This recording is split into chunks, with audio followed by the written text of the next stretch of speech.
Salut à tous, bienvenue sur notre chaîne. Es-tu arrivé de chercher à savoir la différence entre paludingue et paludisme? Rectificatif, on dit pas paludingue. On dit comment alors? On dit dingue, mais j'ai jamais cherché à savoir. Oh oui exactement, merci. Aujourd'hui nous parlerons des similitudes et différences entre le paludisme et la dengue. Reste donc jusqu'à la fin de la vidéo, on se retrouve après la transition.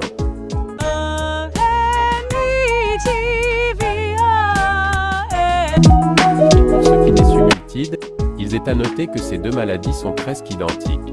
Et cela pour plusieurs raisons. Première raison, le paludisme et la dengue ont le même mode de transmission.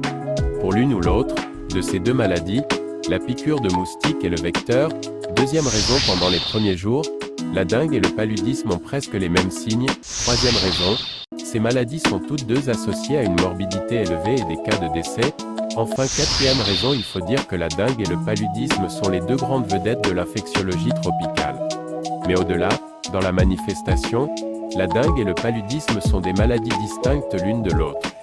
Les différences qu'on peut observer sont: première différence, l'agent causal, le paludisme ou la malaria est une maladie infectieuse due à un parasite du genre Plasmodium, alors que la dengue est due à un virus de la famille des arbovirus. Donc là, le paludisme est causé par un protozoaire alors que la dengue est causée par un virus.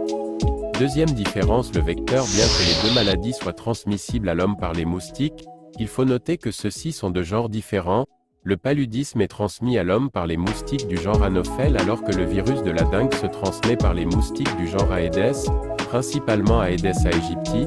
Troisième différence, la zone de propagation. Alors que la dengue est davantage présente dans les villes, avec une incidence galopante à travers le monde, le paludisme est plutôt localisé dans les zones rurales. Enfin, quatrième différence, les symptômes. La dengue présente des céphalées plus intenses que le paludisme, aussi des hémorragies et dans certains cas des douleurs des yeux. Voici ainsi quelques différences qu'on peut énumérer en ce qui concerne le paludisme et la dengue. Conseil: pour se protéger de ces deux maladies, il faut avoir une bonne hygiène autour de nous et aussi dormir sous des moustiquaires imprégnés. Merci pour votre écoute, abonnez-vous à la chaîne RMI TV et dites-nous en commentaire les sujets que vous aimeriez qu'on traite dans nos prochaines vidéos. D'ici là, portez-vous bien.